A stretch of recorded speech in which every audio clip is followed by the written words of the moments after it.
Dear believer, have you ever stopped to consider why you believe what you believe? Have you ever thought about why you chose the religion you chose? Why do you believe in Jesus Christ as the only means to eternal salvation, and not in karma or reincarnation? Why do you believe that Allah is the one true God and Muhammad is his prophet, and not in the Four Noble Truths of the Buddha? Why do you hold to the Torah as the only revealed word of God, and not the Bhagavad Gita? Dear believer, do you ever wonder why your heaven resembles a utopian earth, and is composed of the same base elements found right here on this planet? Do you ever wonder why your deity governs within a power structure that resembles that of the specific time and place in which your holy text was written? Do you ever wonder why your God looks just like you, or the animals with whom you share the planet? Dear believer, is the faith you practice the dominant one within your culture? Do you not find it at least a little suspicious that the overwhelming majority of all religious believers adopt the religion of the society into which they were born, yet remain convinced they've lucked out or been divinely admitted into the one true faith? Does it not make you at least somewhat apprehensive that almost every person of faith chooses belief not because of its virtues, supporting evidence, moral codes, or expression of worship, but rather because it was what they were born into? Why, out of the abundance of faith choices available, does almost every believer on the planet choose the faith that's within arm's reach? Are you a Christian because you were born in America or Europe? A Muslim because you were born in Saudi Arabia or Indonesia? A Buddhist because you were born in Japan or China? A Hindu because you were born in India? Can it be that faith is, in almost every case, just an accident of geography?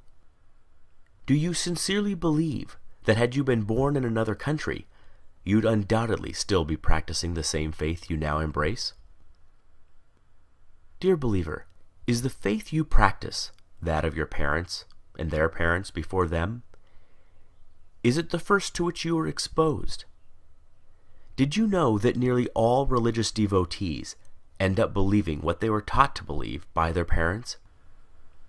Why is it that we scoff at the idea of labeling a young person a Republican child, or a Marxist child, or a Keynesian child, understanding he or she lacks the intellectual discrimination, life experience, and wisdom to make such a complicated and nuanced decision? But we do not raise so much as an eyebrow when a youngster is referred to as a Christian child, surely a choice no less complex. Could it be that there's no such thing as a Muslim child, just a child of Muslim parents? Dear believer, you are supremely confident in your faith. You know it is the right one and all others are wrong. You are literally willing to bet your eternal soul on that very fact. And yet, have you ever stopped to consider that there are 24 major religions and literally thousands of different faiths practiced on this planet? Did you know that within Christianity alone, there are more than 45,000 different denominations, each claiming to understand ultimate truth better than all the others? Do you realize that each member of every faith practiced is just as devout, just as sincere, and their conviction every bit as sure as yours? Did you know they too read infallible holy texts, have airtight apologetics, have experienced miracles, feel God's presence, sense his still small voice, obediently follow his perfect will for their lives, love him indescribably, and can defend their belief with the same fervency as you do yours?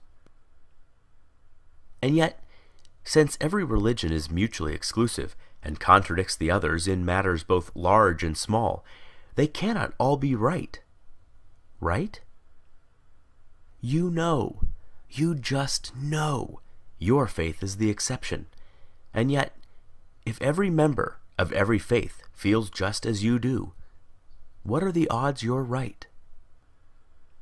Dear believer, I've often been told that my unbelief is a guarantee of missing out on heaven and ending up in hell. But who's heaven? Who's hell? I've often been told that I should, just to be safe, accept God. After all, what have I got to lose? But who's God?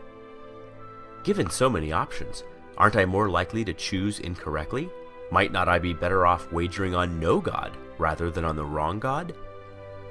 You put it to me, what if you're wrong? But what if you're wrong?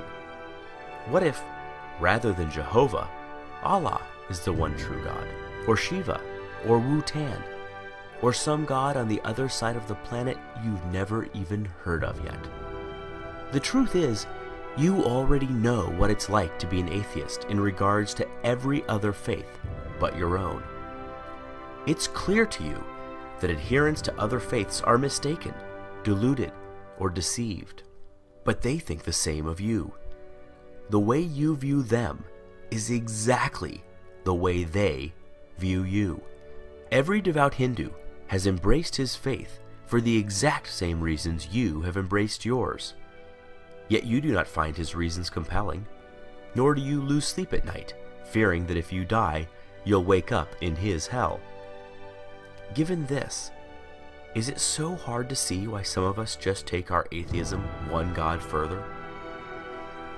Dear believer, I wonder if religions aren't just ancient constructs in which early humans attempted to both explain and control the chaotic world around them.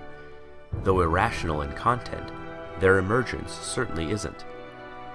We do not blame our ancestors for inventing religion. There is no shame whatsoever in stumbling when you are blind, or failing to properly construct a puzzle in the dark. But we no longer live in the dark. Science is ablaze in our world and illuminates our way, dissipating shadows and exposing even the deepest of crevices. We no longer live in the cave. We have crossed the valley, scaled the mountains, and have begun to make out the magnificent vista on the other side. We no longer require comforting stories to make us feel safe or valued. Is it not time that our beliefs match our discoveries? Is it not time that our ideas reflect our new perspective? There is equal, if not greater awe in reality than there is in fantasy.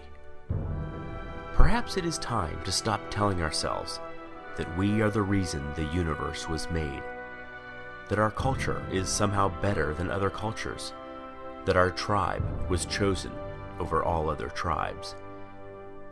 It is time to learn how the universe really is, even if that deflates our conceits, wounds our pride, humbles our point of view, and forces us to admit that we do not have all the answers. Believer, if you honestly value the truth above all things as you claim, as I truly know you do, you must confront these fundamental questions. Far better, Carl Sagan said, to embrace a hard truth than a reassuring fable.